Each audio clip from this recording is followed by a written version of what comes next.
Good morning students, class 6 English reader chapter 9 the frog Prince. हमने chapter read कर लिया है और नोटबुक में वर्ड मीनिंग्स भी कंप्लीट हो गए हैं। Moving on to the book exercise page 70 में है क्वेश्चन नंबर ए, जिसमें हमें इन्हें ट्रू फॉल्स में रेफ़र करने हैं। कौन सा स्टेटमेंट ट्रू है और कौन सा फॉल्स है। So these are the solutions to the true false questions. Moving on to the book questions, page number 71 section B. Complete this mind map to know the script by which the princess in this family got married. ये एक mind map है, यानी जो mind में रहता है कि जो स्क्रिप्ट है, जो स्क्रिप्ट लिखी गई है, यानी जो स्टोरी लिखी गई है, जिसके अकॉर्डिंग प्रिंसेस की फैमिली में क्या सिस्टम है एक शादी करने का, उसके अकॉर्डिंग ये माइंड मैप में जो एक सर्कल में लिखा हुआ है उसको फॉलो करते हुए हमें इसे कंप्लीट करना है। So this is the way we have completed with arrow.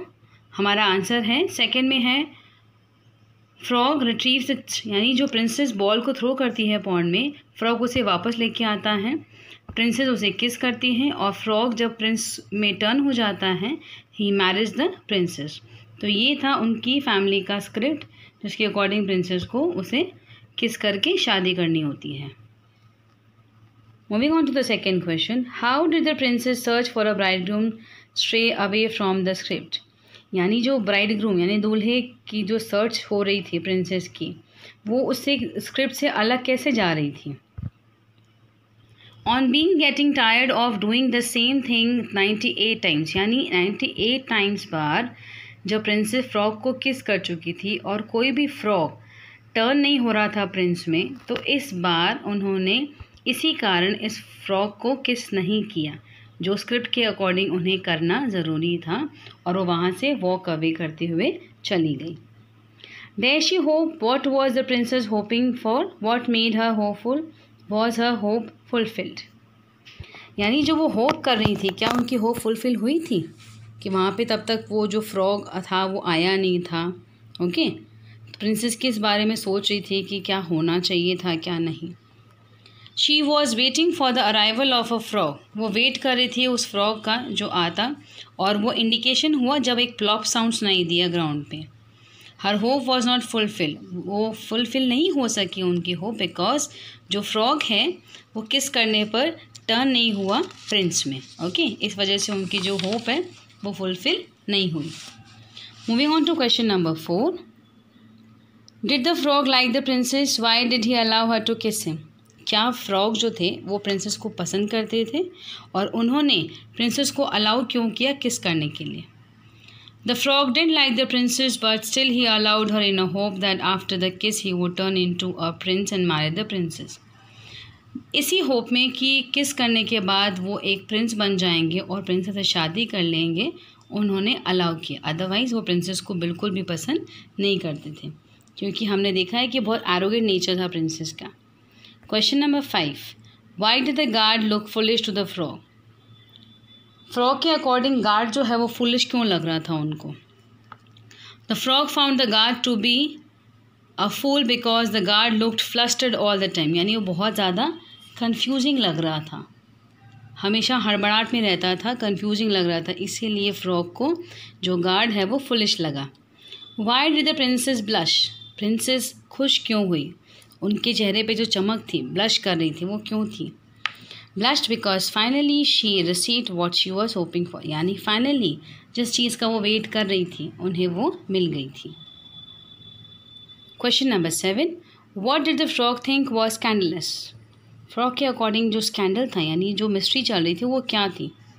Frog था that the princess was having an affair, उन्हें लगा कि गार्डनर के सन के साथ प्रिंसेस का अफेयर चल रहा है, और यही उनको कुछ स्कैंडलिंग लग रहा था, यानी कुछ कंफ्यूजिंग था, मिस्टीरियस था कि क्या राज छुपा है।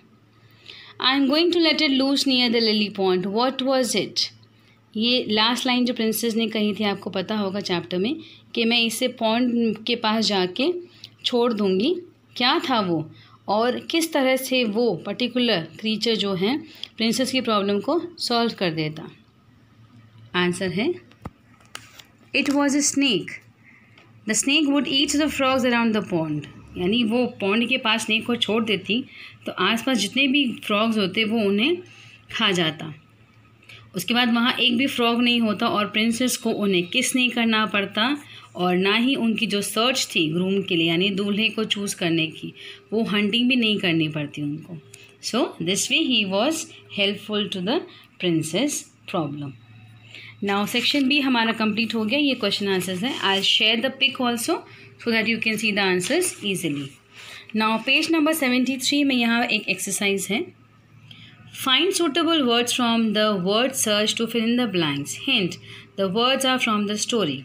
यानी ये जो ग्रिड दी हुई है आप देख सकते हो. ये 5 आंसर्स मैंने सर्च कर लिए हैं जो हमने क्वेश्चन नंबर ए के ब्लैंक्स में फिल किए हैं. ओके सो ये सारे जो वर्ड्स हैं वो हमारे स्टोरी में से हैं और रिलेटेड टू द सेंटेंस जो बेस्ट सूटेबल हैं उन्हें हमने यहाँ पे मेंशन किए हैं. ओके इनके मीनिंग्स आपने देखे हैं. आपने जो वर्ड मीनिंग्स किए थे उसमें ये मेंशन्ड है. इस तरह से आप बुक में ही इसे कंप्लीट करेंगे. यहाँ पे क्वेश्चन नंबर बी है. Complete the sentence choosing suitable adjectives from the help box.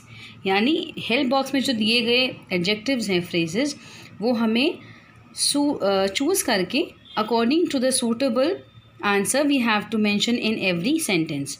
सो ये हमारे सॉल्यूशंस हैं 4, 5, first, second, third and sixth one. Okay, so these are the solutions of question number B. Page number 75 में question number B है related to adjectives. Question number C भी same है. जो degree of comparison हम पढ़ते हैं adjectives के related to हैं. We will do it in our class revision. Till then आप page number 73 का question number A and question number B book में ही कंप्लीट करेंगे. इवन पेज 70 के जो ट्रू फॉल्स हैं वो भी आपको बुक में ही करने हैं. Question number B of 71 that is the question answers 8 question answers you will complete in your fair notebook. I have shown the answers in the video itself. Even I will share the pics of the answers so that you can easily have a look at the answers and complete them. So here we have completed our chapter 9 that is the Frog Prince. Thank you class.